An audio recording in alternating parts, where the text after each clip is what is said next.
অনেক জল্পনা কল্পনার পর শেষ পর্যন্ত ১১ দলীয় জোট ভেঙে দিয়েছে ইসলামী আন্দোলন বাংলাদেশ, যেখানে দেশের ধর্মপ্রাণ মানুষেরা স্বপ্ন দেখেছিলেন আগামী নির্বাচনে ইসলামপন্থীদের একটাই ভোট বাক্স থাকবে।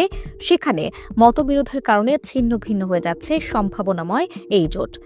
এদেশের সবাই এখন প্রধানমন্ত্রী হবার চায়, কথা কয় না কেউ আর সাথ দিবার চাচ্ছে না, রাগ করতেছেন। মানে এই দেশের একটা এমন ভাবসা, যে একটা দল গঠন করে ও ভাবে মনে হয় এই দলের থেকে আমি একদিন প্রধানমন্ত্রী হব।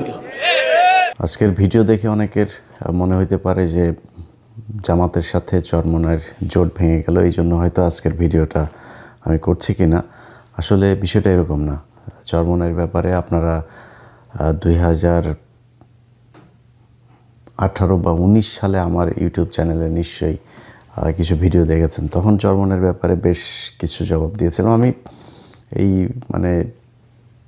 ইসলামের আমাদের যেটা সবচেয়ে বড় জিনিস, যে আল্লাহর সাথে কাউকে শেরক করা যাবে না, এইটার বাইরে আল্লাহ তাআলা মানুষের সব গুনাহ মাফ করবেন। তো যেহেতু এত বড় বিষয়, যে কারণে এটার ব্যাপারে আমি অনেক আগে থেকে, আপনারা যারা আমার 21 টেলিভিশনের 21 চোখ দেখতেন, আমি তখনও কিন্তু এই যে মাজারের, যেসব মাজারগুলোতে অসামাজিক কার্যকলাপ হতো, তারপরে ধর্মের নামে যেসব অপসংস্কৃতি সেখানে করা হতো, সেগুলো নিয়ে আমি ব্যাপক সরব ছিলাম। 21 চোখ অনেকগুলো খুব হাস্যকর সব বিষয় নিয়ে আমি এই মাজারে যেগুলো হতো এগুলো নিয়ে কাজ করেছি। যাই হোক, ল্যাংটার মাজার, টাইগার বাবা, দড়ি বাবা, নানান বাবা টাবাদের নিয়ে আমি কাজ করেছি, বিড়ি বাবা। তো আমি চরমনায়ের বিষয়গুলো নিয়েও বেশ সরব ছিলাম অনেক আগে থেকে। আজ থেকে প্রায় 3-4 মাস আগে জামাতের যে কোনো অনেক ঊর্ধ্বতন একজনের সাথে আমার সাক্ষাৎ হয়েছিল। তিনাকে আমি বলেছিলাম ওই সময়ে যে দেখেন, আপনারা এই লোকটার সাথে যে জোট করছেন, এই লোকটা কিন্তু খুবই ঝুঁকিপূর্ণ। তো ওনাকে আমি ঝুঁকিপূর্ণ যে কারণে বলেছিলাম সেটা হচ্ছে যে 2016 অথবা 17 ওই সময়ের দিকে, আমি সালটা ভুল করতে পারি, তারেক রহমানের সাথে এই চরমনাই পীর সাহেবের মালয়েশিয়াতে একটা বৈঠক হওয়ার কথা ছিল, এবং সেই বৈঠকটার ঠিক একদিন আগে তারেক রহমান বা বিএনপির পক্ষ থেকে সেটা ক্যান্সেল করা হয়েছিল। কারণ তারেক রহমানকে জানানো হয়েছিল যে এই চরমনাই পীর সাহেবের সাথে যেই প্রতিনিধি দল ঢাকা থেকে আসছেন, তার সাথে সেখানে রয়ের কিছু লোকজন আছেন। তো তিনার নিরাপত্তার কথা চিন্তা করে ঠিক একদিন আগে সেই বৈঠকটা বাতিল করা হয়।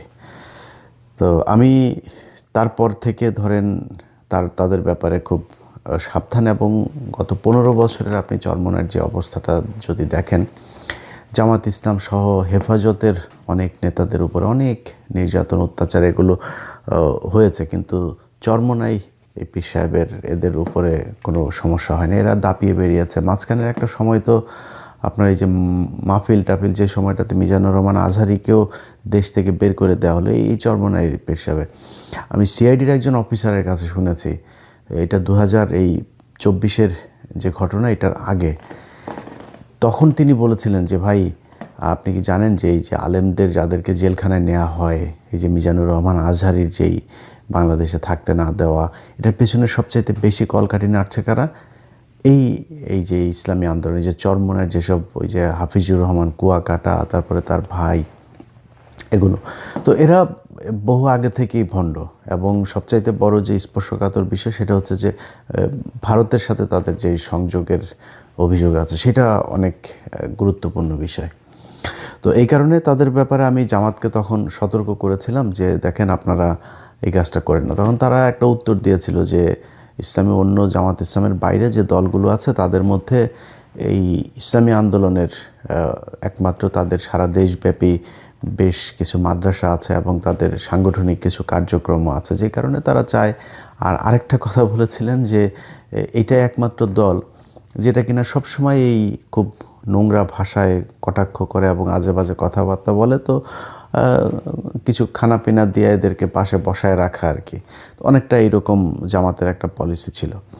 তো ওই দিন আমি ওই নেতাকে বলেছিলাম যে এরা কিন্তু, আপনারা যদি ক্ষমতায় যান, মনে করেন তাদেরকে 30টা আসন দিলেন, বা 50টা আসন দিলেন। ওই সময় তারা বোধহয় আমার যতটুকু মনে আছে 100 আসন চাচ্ছিল।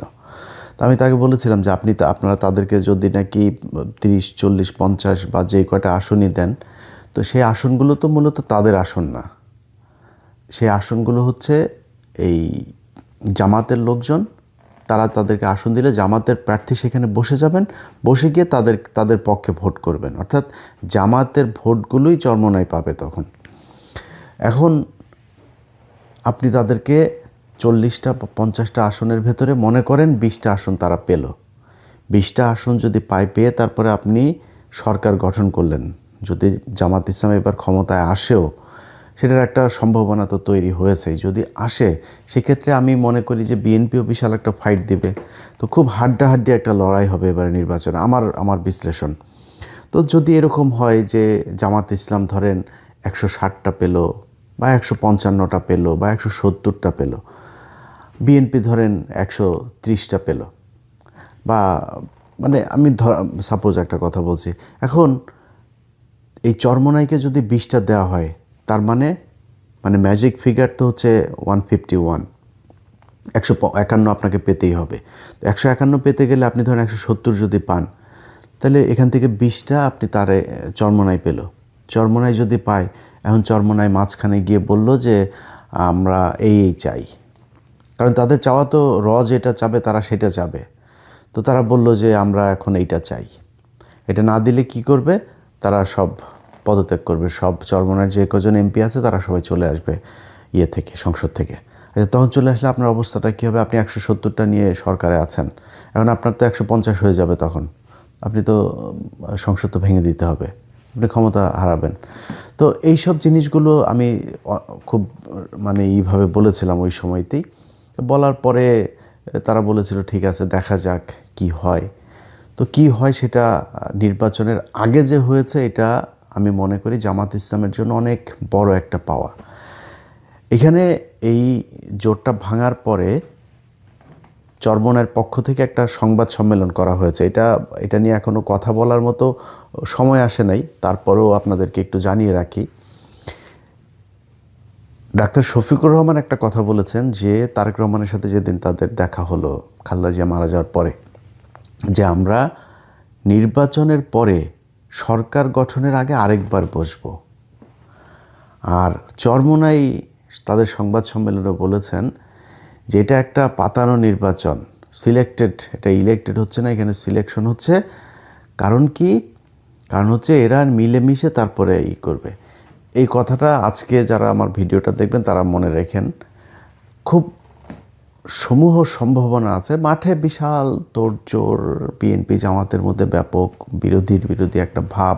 কিছু কিছু মানুষ তো আছে প্যাচ লাগানোর তালেই আছে, বিএনপি জামাতের মধ্যে একটা বিশাল দ্বন্দ্ব তৈরি করা, আওয়ামী লীগ বিএনপির মতো অবস্থা তৈরি করা, এটা তো আছে। কিন্তু একটা শ্রেণী নির্বাচন করলে তো ভাই একই দলের মানুষও তো নির্বাচনে প্রতিদ্বন্দ্বিতা করলে তারা একজন আরেকজনের বিরুদ্ধে তুমুল বিরোধিতা করে, সেটা তো আছেই, থাকবে, কোনো সমস্যা নেই। কিন্তু একটা সমূহ সম্ভাবনা আছে বিএনপি অথবা জামাত যারাই ক্ষমতায় যাক, একক সংখ্যাগরিষ্ঠতা পাক, যদি পায় তাহলে সরকার গঠন হবে দুই দল মিলে। দুই দল না, এই দলের সাথে জোটে কিছু আছে, এই দলের সাথে জোটে আছে, বাট মূল তো এবার খেলা তো হচ্ছে জামাত আর বিএনপির মধ্যে। এই দুই দলই সরকারে থাকবে, আমি যতটুকু এই দিক ওই দিক থেকে নানানভাবে জেনেছি আর কি। এটা হওয়ার একটা সম্ভাবনা আছে। অতএব এই চরমোনাইয়ের যে আপনার সংবাদ সম্মেলনে যে কথাটা বলেছে যে বিএনপি আর জামাত মিলেমিশে ইলেকশন না সিলেকশন করছে, এটার কিন্তু ভ্যালিড একটা পয়েন্ট আছে। এটা চরমোনাই কোনোভাবেই চায় না। এবং চরমোনাই যখন দেখেছে যে না, চরমোনাইকে তো এখানে ঢুকানোর একটা উদ্দেশ্য আছে, সেই উদ্দেশ্যটা বাস্তবায়ন হচ্ছে না, তখন তারা চিন্তা করেছে যে না, এদের সাথে থাকা যাবে না, আগে থেকেই সরে যেতে হবে। এখন এখানে একটা কথা বলেছে চরমোনাই পীর সাহেব, বক্তব্যটা আপনাদের একটু শুনাইলে বোধহয় ভালো হয়, একটু শুনে নেন তিনি কি বলেছেন। 143টা সিটে আমাদের এ গ্রেড, আমরা এই গ্রেডে আছি, 143টা সিট, 143 আসনে এ গ্রেড। এ গ্রেডটা কি আজ পর্যন্ত আমি জানি না যে এ গ্রেড মানেটা কি। এ গ্রেড এটা তো বলতে পারে নাই, কিন্তু এই এ গ্রেড হোক আর গ্রেড হোক যেটা, এটা কি জিনিসটা কি আসলে, এটা ওনারা জিজ্ঞেস করেন বা গ্রেড বানান করতে বলেন ইংলিশে, আমার বিশ্বাস পারবে না। কিন্তু এটা যে বললেন, ধরেন এ গ্রেড মানে মানে এটা কি বোঝায়, কি একটা জিনিসের গুণগত মানের ক্ষেত্রে বোঝায়, এই গ্রেড বোঝায়, মানে গ্রেড দিয়ে উনি নির্বাচনের মাঠের এটারে ওনার প্রার্থীদেরকে কি বোঝাইতে চেয়েছেন আমি জানি না। মানে নির্বাচনে তো আপনাকে কত ভোট পাবেন সেটা বিষয়, আপনার গ্রেড কি, মানে প্রার্থী এত দামি দামি প্রার্থী, নোবেল বিজয়ী ইউনুস এই টাইপের প্রার্থী তো আপনাদের নাই। এ গ্রেড মানেটা কি এটা আল্লাহ জানেন। যে 143 আসন, এ গ্রেড তো আছে এখনও তো আসেন, কোনো সমস্যা নাই তো, এটা তো পাবেন আপনারা। সো 143 আসনে যেহেতু এ গ্রেড, আর পর বিসি গ্রেডও আছে বলে বলেছেন ওনার বক্তব্যে। তো এই এ গ্রেড আমরা বিসি বাদ দিলাম, এ গ্রেডে যেহেতু আছে এটার তোর আর কোনো মিস নাই, এটা করার জন্য মানে ফেল করার তো কোনো চান্স নাই। তো এ গ্রেডেরগুলো ফিরে আসুক 100টা। আজকে আমি যখন ভিডিওটা তৈরি করছি জানুয়ারির 19 তারিখ 2026, আজকের এই ভিডিওটা মনে রাখেন, চরমনের লোকজন এটা সেভ করে রাখেন, ডাউনলোড দিয়ে সেভ করে রাখেন। এবং বলে রাখলাম 12ই ফেব্রুয়ারি যে নির্বাচনটা হবে, চরমনাই একটা আসনও পাবে না, এটা আজকে বলে রাখলাম, ভিডিও ডাউনলোড করে রাখেন। যদি একটা আসন পান, আপনারা কোনো জোট টোটে না যায়, যদি এক আসন পান, আমি ওই দিন চরমনায় পীর সাহেবকে ফোন করে এই লাইভে এসে তারপরে আপনাদের কাছে সরি বলবো, এক আসন যদি পান, এটা আজকে বলে রাখলাম। আচ্ছা, এখন আমার এই কথাবার্তায় আমার চরমনায়ের অনেক লোকজন আছে, এদের অনেকে আছে ইসলাম প্রিয়, আমি এদেরকে খুব পছন্দ করি, যে কোনো ধর্মেরই, মানে যে কোনো ধর্ম নিয়েই কেউ কটাক্ষ করুক এটা আমি চাই না, এবং যে কোনো ধর্মের কেউ ধর্ম পালন করে সে তার মতো, আমি এটাকে পছন্দ করি, অপছন্দ করি না। তো চরমনায়ের এখানে অনেক লোকজন আছেন, এবং এখানে কিন্তু আপনার এরা আসলেই মানে খুব ইমানদার মানুষ, খুব প্র্যাকটিসিং মুসলিম, এবং বাংলাদেশকে ভালোবাসে, এরকম অনেক অসংখ্য এদের আছে, কর্মী সমর্থকেরা আছেন। তাদের কাছে আমার মানে তারা হয়তো তাদের মতো করে চিন্তা করে, তাদেরকে এমনভাবে বোঝানো হয়েছে সেই বিষয়গুলো, তাদের ওস্তাদের প্রতি, হুজুরের প্রতি তাদের বিশাল একটা দুর্বলতা আছে, শ্রদ্ধা আছে, ভালোবাসা আছে। যে ভালোবাসা থেকে তারা তাদের মতো করে মানুষকে, কিন্তু মানে যখন আপনি ছোটোবেলা থেকে আপনাকে একটা জিনিস বোঝানো হবে, আপনি কিন্তু ওইটা ওইভাবেই বুঝবেন। ধরেন আমি যদি মুসলমান না হইতাম, মানে মুসলমান পরিবারে জন্ম না নিতাম, আমি একটা খ্রিস্টান পরিবারে জন্ম নিতাম বা হিন্দু পরিবারে জন্ম নিতাম, আমি মুসলমান হইতাম কি না এটা আমি গ্যারান্টি দিতে পারবো না, আল্লাহ আমাকে সেই হেদায়েত করতেন কি না। তো তার মানে আমাকে ওই ছোটোবেলায় যেটা বিশ্বাস করানো হয়েছে ওইটাই, বড় হয়ে আমি হয়তো সেটা পরীক্ষা করেছি, নানানভাবে চেক করার চেষ্টা করেছি, আমি সত্যটাই পালন করছি না মিথ্যা করছি, বাট আমার গোড়াপত্তন কিন্তু হয়েছে আমার পরিবার থেকে। তো আপনার যখন ছোটোবেলা একটা শিশুকে আপনি মাদ্রাসায় দিয়ে আসছেন, সে মাদ্রাসায় সে তার ওস্তাদের কাছে যেভাবে শিখছে, যেই মানে একটা কোরআনের আয়াতকেই তারা যেভাবে করছে, ধরেন আমি তাদের এই বেদে মারফত নামে তাদের একটা বই আছে, সেটার আমি কিছু ইয়ে করছিলাম, আজকে একটু দেখার চেষ্টা করছিলাম। এই জায়গায় তারা একটা সূরার রেফারেন্স দিয়েছেন। সূরাটা হচ্ছে সূরা ফাতার 10 নম্বর আয়াত। সেখানে তারা বলেছেন যে কোরআনের আয়াতটাতে যেটার মানে দাঁড়ায় এরকম, যে ব্যক্তি বায়াতকে ভাঙ্গিয়া দিল সে যেন নিজে হালাকাতের মধ্যে ফেলে দিল। এখন চিন্তা করিলে বুঝিতে পারিবেন যে ওই ব্যক্তি কি প্রকার কিয়ামত দিবসে পীর কেবলার সঙ্গী হইয়া উঠিবে। হাসরের দিন পথহারা হইয়া সে নানা দিক দৌড়াইতে থাকিবে। বন্ধুগণ, দুনিয়ার ধোকায় পড়িয়া কখনো আখেরাত খোয়াইবেন না। যারা দুনিয়ার লোভে পড়িয়া আখেরাত বরবাদ করিয়া দেয়, তাহাদের মেসাল হিসেবে হযরত থানভী রহমতুল্লাহ আলাইহির একটি নকল পেশ করিয়া দিলাম। এই নকল পেশ করিতে গিয়ে মানে এদের কোনো ধরেন কোনো নবীর রেফারেন্স নাই, কোনো সাহাবীর রেফারেন্স নাই, কোনো কোরআনের রেফারেন্স নাই, হাদিসের রেফারেন্স, এদের রেফারেন্স খালি এদের এই যে থানবি, ওই রুমি, হজরত রুমি রহমতুল্লাহ আলাই, অমুক পাকিস্তানের অমুক হুজুর, ইন্ডিয়ার দিল্লির অমুক হুজুর, হ্যাঁ, হিন্দিতে উর্দুতে শের মের, এগুলো এদের এখানে আপনি পাবেন প্রচুর। তো এটাই হয়েছে, তিনি বললেন কি যে যেই ব্যক্তি বায়াতকে ভাঙিয়া দিল সে যেন নিজেকে নিজে হালাকাতের মধ্যে ফেলিয়া দিল। কোরআনের আয়াতের কিন্তু এইটুকুই, আগে পরে কোনো কিচ্ছু কিন্তু নাই। তো আমি এই সূরা ফাতার এটা একটু আগে পরে পুরো ইয়েটা একটু পড়লাম এবং এটা শানে নজুলটাও দেখলাম। তো সেখানে যায় দেখি যে সূরা ফাতাটা মূলত হুদাইবিয়ার সন্ধির সময়, ওই সময় রাসূল সাল্লাল্লাহু আলাইহি সাল্লামের হাতে হাত দিয়ে যারা আপনার করেছিল, বায়াত করেছিল, কিছু কি বলে এটাকে বাংলা কি বলবো, মানে ওয়াদাবদ্ধ হয়েছিল বলা চলে। তো এইটার প্রেক্ষিতে আল্লাহ তাআলা হুদাইবিয়ার সন্ধি বলেন, মানে আল্লাহ রাসূল উনি তো যা করেছেন উনি তো সরাসরি আল্লাহর নির্দেশে করেছেন।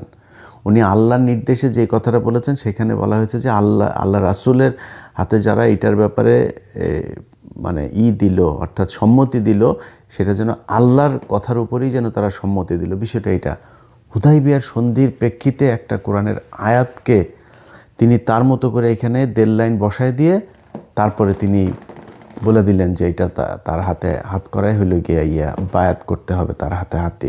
আর কয়েকটা আমি আপনাদেরকে আমি মানে খুব আপনাদের বিদ্রুপ করছি না, আপনারা ভাই আমি আগেই বললাম যে আপনাদের ভেতরে অনেক আলেম থাকতে পারেন, অনেক ভালো মানুষও থাকতে পারেন। এই 5 আগস্টের যে আন্দোলনেও মাদ্রাসার শিক্ষার্থী, ইসলামী আন্দোলনের শিক্ষার্থীদেরও অনেকের আছে। আমি চাই যে ভাই আমার যদি ভুলে আপনি আমার ভুল শুধরাই দিয়েন, বাট আমার যেটা ভুল মনে হয়েছে আমি আপনাদেরকে ছোট করে কিছু কথা বলি আপনাদের বইয়ের বিষয়গুলো নিয়ে। আমি এই যে আশেক মাসুক এবং ভেদে মারফত এই 2টা বইয়ের থেকে 4-5টা পয়েন্ট আপনাদেরকে একটু বলে রাখি। আচ্ছা, এর মধ্যে ভেদে মারফতের 34 নম্বর পৃষ্ঠা থেকে আমি একটু একটা জিনিস দেখাই। সেটা হচ্ছে যে বান্দা অসংখ্য গুনাহ করার ফলে আল্লাহ পাক তাহাকে কবুল করিতে চান না। পীর সাহেব আল্লাহ পাকের দরবারে অনুনয় বিনয় করিয়া ওই বান্দার জন্য দোয়া করিবেন যাহাতে তিনি কবুল করিয়া নেন। ওই দোয়ার বরকতে আল্লাহ পাক তাকে কবুল করিয়া দেন। বেদে মারফতের 28 নম্বর পৃষ্ঠায় এখানে, বাবা আমার বড় চিন্তা হইল যে কাফন চোর, একটা চোরের বিষয় নিয়ে করছে আর কি। ওই চোর চুরি করতো, সে কাফনের কাপড় চুরি করতো, তো তাকে টাকা দিয়েছিল যাতে আর চুরি না করে, কিন্তু সে টাকা পেয়েও তারপরে চুরি করেছে। তো ওই চোরের ব্যাপারে কথা হচ্ছে, বাবা আমার বড় চিন্তা হইল যে কাফন চোরের হাত, ওকে আরেকটু পেছন থেকে পড়তে হবে, সরি, আমার কবরে শায়িত চোরকে তুমি গোসল দিয়ে আমার পাশে দাফন দাও। স্বপ্নের ভিতর খলিফা সাহেব জিজ্ঞেস করিলেন, হুজুর আপনি টাকা দেওয়া সত্ত্বেও যখন চোর এই কাজ থেকে ফিরিয়ে নাই তখন তাহাকে এত সম্মান করার আবশ্যক কি? দরবেশ সাহেব বলিলেন, বাবা আমার বড় চিন্তা হইল যে কাফন চোরের হাত আমার হাতের সঙ্গে লাগিয়াছে, এখন কিয়ামতের দিবস ওকে ছাড়িয়ে আমি কেমনে ফুলছিরাত পার হইয়া যাইব। ওগো প্রাণের বন্ধুগণ, আল্লাহর ওলির হাতের সঙ্গে হাত লাগায়া রাখার কারণে যদি একজন চোরের মুক্তি হওয়ার আশা করা যায়, তবে হাক্কানি পীরের কাছে মুরিদ হইলে আপনাদের জন্য কতদূর ফায়দা হইতে পারে তাহা চিন্তা করিয়া দেখুন। শয়তানের একটা সীমা থাকা উচিত। মানে ওই চোর ওর কবরে গিয়েছিল ওর কাফন চুরি করতে, ওই হাত লেগে গিয়েছে চোরের ওর হাতের সাথে একটু, এই জন্য ওই চোরের জন্য বেহেশত, মানে ফুলসিরাত পার হওয়া মানে তো আপনি জান্নাতে যাবেন, বেহেশত ফরজ হয়ে গিয়েছে। আচ্ছা, আরেক জায়গায় আরেকটা ঘটনা দেখেন, তখনই, আচ্ছা এটা একটু বড় কিন্তু আমি পুরোটা পড়ছি না, পড়তে গেলে অনেক বড় হয়ে যাবে, যে একজন মৃত মানুষকে জীবিত করে ফেলেছেন আর কি আল্লাহর ওলি, হ্যাঁ, হযরত শামসুদ তাবরিজি রহমতুল্লাহ আলাই এর নকল, ওনার একটা বর্ণনা। ওই ঘটনা প্রকাশ হওয়ার পরে খাঁটি মুসলমান বাদশার কাছে এই খবর পৌঁছানো হইল। বাদশাহ কুতুব সাহেবকে দরবারে হাজির করিয়া জিজ্ঞেস করিলেন, হুজুর আপনি কি বলিয়া বৃদ্ধের নাতিকে জিন্দা করিলেন? মানে ওই যে মৃত ব্যক্তিকে জিন্দা করেছেন। তিনি বলিলেন যে আমি বলিয়াছি, হে ছেলে আমার আদেশে জীবিত হইয়া যাও। আমার আদেশে জীবিত হইয়া যাও। বাচ্চা বলিলেন, আফসোস, যদি আল্লাহর আদেশে জিন্দা হইতে বলিতেন। কুতুব সাহেব উত্তর করিলেন, মাবুদের কাছে আবার কি জিজ্ঞাস করিব, তাহার আন্দাজ নাই। এরকম অনেকগুলো এই ভেদে মারফত আর এই যে আশেক মাসুক এই বই, এদের এই চরমনার এই বই যদি আপনি পড়েন তাহলে বুঝবেন যে কি পরিমাণে, মানে এরা এই বলে না জাহেল, ওরে জাহেল, এরা যে কি পরিমাণে জাহেল এটা আপনি বুঝতে পারবেন। ওই এই পর্যন্ত এই দুই পীর সাহেব আপনার সাপের কিচ্ছা, গরুর কিচ্ছা, বাইং মাছের কিচ্ছা, তারপরে সৌদিতে যায় ধরা পড়েছে, সেখানে গিয়ে সে তাকে সৌদি বাদশাহ ফাহাদ পর্যন্ত তারে করেছে, তার সাথে দেখা করার জন্য তার বাসা থেকে খবর নিয়ে আসতো, সারাদিন সে ওইখানে বয়ান শোনাইতো তাদেরকে, বুঝছেন। তারপরে দেখা গেল এক ভিডিওতে এই ইংলিশ বলতে পারে না, এই মানে আরবি বলতে পারে না, আরবি বুঝেও না, আরবির জন্য তারে দোভাষী নিয়ে তারপরে বসায় তারে বক্তব্য দেওয়ানো হয়। নজরে কোনো এখানে শিরক বিদআত শরীয়তের খেলাফ কোনো নজর বা কোনো দৃষ্টি পড়ছে কিনা? يقول هذا رأيته خلاف الشرع من الشرك والبدعات ما وغيره. رأي شيء ما رأينا أي مخالفة شرع. শিরক বিদআতের মধ্যে জানিয়ে শুনিয়ে জড়িত হবে যে আল্লাহকে ভয় দিলে কিভাবে ধারণা করতে পারে? وكيف أخبر عنا إحنا بالشرك وأنتم صدقتم هذا الخبر؟ ما كلنا ندري ما عندنا معلومات يعني عن الموضوع. أمر كثير من خبرتنا. আমরা তো প্রথম স্টেজ নিয়ে আসছি, কিন্তু দ্বিতীয় তৃতীয় স্টেজ নিয়ে তো আমাদের আলোচনা খুবই কম হয়। نحن الآن نناقش الشرك الحقيقي. যাই হোক, এই হচ্ছে কি এই চরমনাই পীর সাহেবের এই ভণ্ডামি। সো আপনারা যারা তাকে অন্ধভাবে বিশ্বাস করেন, অন্ধভাবে তার প্রতি আনুগত্য প্রকাশ করেন, এবং যেসব মানুষ মনে করেন যে আপনার এই যে পীর সাহেবের, চরমনাই পীর সাহেবের ইয়েতেই করলেই আপনি বেহেশতে চলে যাবেন, এরকম বাংলাদেশে ভণ্ড অনেক আছে। দেওয়ানভাগী ভণ্ড, কুতুববাগী ভণ্ড, তারপরে এই যে আটরশির ভণ্ড, তারপরে ওই আরেকটা আছে ওই যে আটরশিরটাই বোধ হয় যে ফয়সাল, হ্যাঁ, বিশাল ভণ্ড, আওয়ামী লীগের ছিল, পলাতক এখন। তারপরে এই চরমনায় আরেক ভণ্ড, ওই যে কুয়াকাটা মাটা এগুলো, এটার সাথে যে কটা থাকে এরকম ভণ্ড আসে কিছু। আবার এরকম এই ভণ্ডদের ভেতরে আবার এই যে আরও কিছু ভণ্ড আছে, সবাই আর না বলি আজকের ইয়েতে। যাই হোক, আমার কথা হলো যে ভাই, আপনি এই নিয়ে, মানে যে ব্যক্তি কোরআন, আল্লাহ, রাসূল এগুলো নিয়ে যে ব্যক্তি মিথ্যা কথা বলতে পারে, তারে দিয়ে পৃথিবীর সব কিছু সম্ভব। এটা শেখ হাসিনার চাইতেও ভয়ঙ্কর। মানে শেখ হাসিনারে তো মানুষ জানে ও ইসলাম বিদ্বেষ, ও ইসলাম মুসলমানদের বিরুদ্ধে কাজ করে, কিন্তু ওরে যে ও নিজে লেবাস টেবাস পরে তারপরে এগুলো করে। এই যে ধরেন আপনি ইয়েতে যদি দেখেন, মানে কোরআনের প্রথম দিকের যে আয়াতগুলো, যেমন সূরা বাকারা, এসব জায়গায় খুব বেশি এই মুনাফিকদের কথা বলা হয়েছে। ওই রাসূল সাল্লাল্লাহু আলাইহি ওয়াসাল্লাম যখন ইয়েতে গেলেন, মদিনায় যখন হিজরত করলেন, হিজরত করার পরপর কিছু নতুন একটা সমস্যা তৈরি হলো, সেটা হলো এই যে মুনাফিকদের সংখ্যা বেড়ে গেল। এরা সামনে এসে রাসূল সাল্লাল্লাহু আলাইহি ওয়াসাল্লামকে বলে, হ্যাঁ আমরা সবাই কালেমা পড়েছি, আবার ওরা বাইরে গিয়ে তারপরে বলে যে আমরা কোরআন আমরা আসলে ওদের সাথেই করেছি। আবার কিছু ক্ষেত্রে পরিবারের সবাই হয়ে গিয়েছে, দুই একজন হয় না, এরা কিছুটা এইদিকে কিছুটা ওইদিকে, কোনো বড় ধরনের জানমালের প্রশ্ন আসলে তারপরে তারা আবার পেছনে সরে যায়, এরকম কিছু সমস্যাতে। তা আমি মনে করি এবং এদের ব্যাপারে খুব কঠোরভাবে বলা হয়েছে। সো এরা মুশরিকদের চাইতেও এরা ভয়ঙ্কর।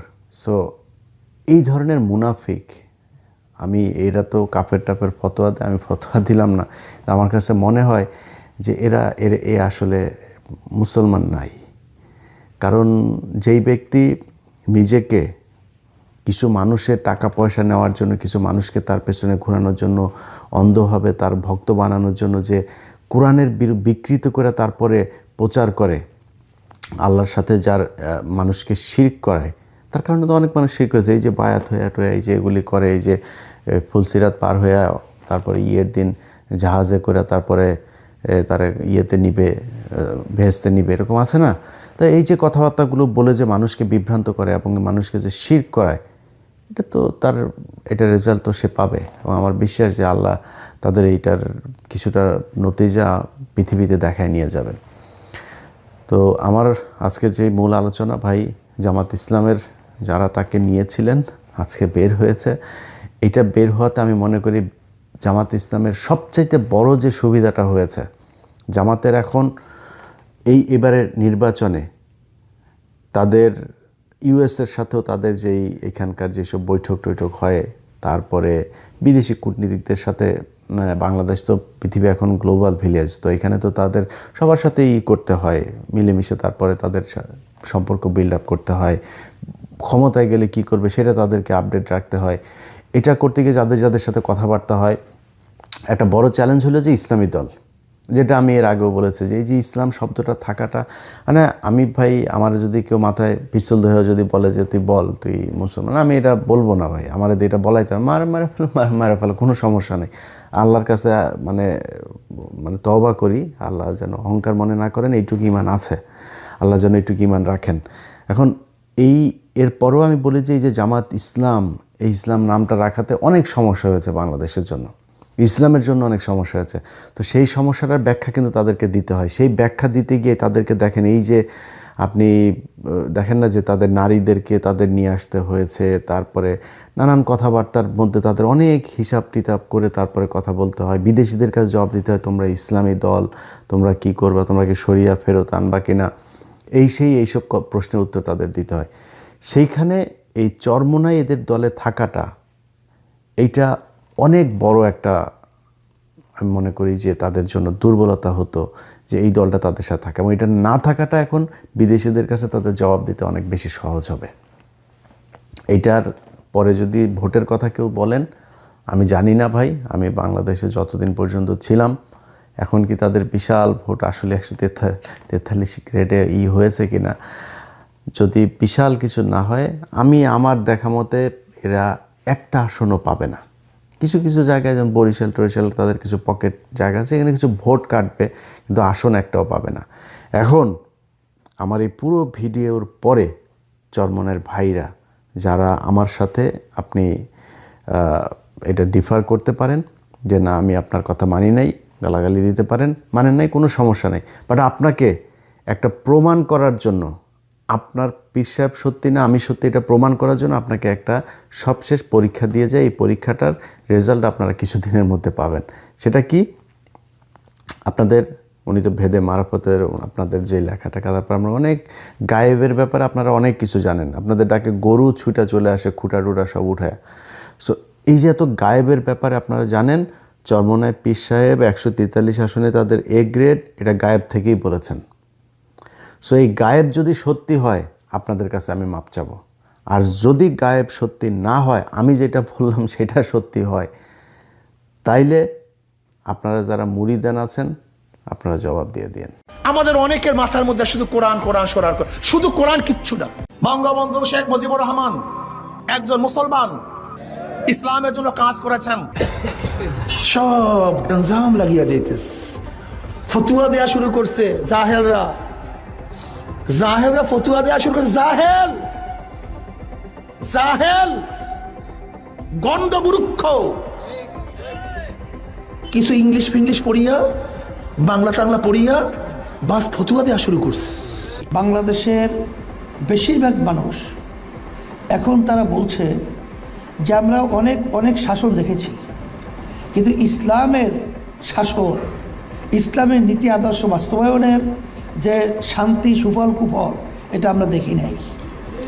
এখন বেশিরভাগ মানুষই চায় যে তারা ইসলামের পক্ষে একটা অবস্থান তৈরি হোক এবং সে অনুযায়ী দেশ চলুক। বিএনপি কেন যে ছাত্রদের থেকে আলাদা হচ্ছে আমি জানি না। বিএনপির ইদানিং বক্তব্যগুলি মনে হয় যেন তাদের বক্তব্য আসলে সেই আগের বক্তব্য বর্তমানে বক্তব্যের মধ্যে কোনো মিল নেই। তারা আমাদেরকে ফেসিসের সহকারী হিসাবে ঘোষণা দিয়েছেন। প্রধানমন্ত্রী শেখ হাসিনার কপালে নামাজের দাগ দেখা যায়। তা আমি প্রশ্ন করলাম যে আপনার কপালে তো নামাজের দাগ দেখছি। হুজুর, আমি 7 বছর বয়স থেকে আমি নামাজ পড়ি। কিভাবে?